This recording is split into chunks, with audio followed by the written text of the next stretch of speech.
তুই ভাবছিস তোর কান্নাকাটি দেখে রিয়েলাইজ করবে যে ভুল বুঝতে পারবে? দেওয়ালে পিঠ থেকে গেলে সব থেকে কত কথা বেরোয় না? চুপ কর। এই দিস ইজ মাই ওয়াইফ। না হয়েছে আমি কিছু নেবো। ওয়াইফের মানে বোঝো তুমি?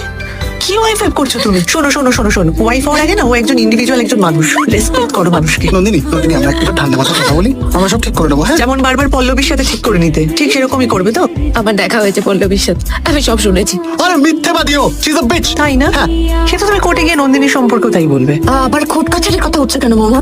অন্যায় করলে তো কোর্টের কথা উঠবে। আমি থানায় এফআইআর করে এসেছি। নন্দিনী নন্দিনী আমি ভুল করেছি নন্দিনী, আমি তোমাকে খুব ভালোবাসি, আমার ভুল হয়ে গেছে তুমি নন্দিনী। যেটা করেছো সেটাকে ক্রাইম বলে। তুমি একজন ক্রিমিনাল, আমাকে পেতে হবে। বৌমা, তুমি ছোট বৌমাকে বোঝাও, তোমার সংসারটা ভেসে যাও। আমি এ বাড়ির কেউ না, এই সংসারটা আমার না। এসব কথা বললাম, এতগুলো বছর পর রিয়েলাইজ করলাম এই বাড়িটা আমার নয়, কোনদিন ছিল না। আই এম সরি বৌদি, তুমি একবার নন্দিনীকে বুঝিয়ে বলো। আমাদের সব বোঝা হয়ে গেছে। যাই হোক, এসব কথা আমাদের বলে লাভ নেই, ওগুলো কোর্ট থেকে বুঝে নেবে। চল রে।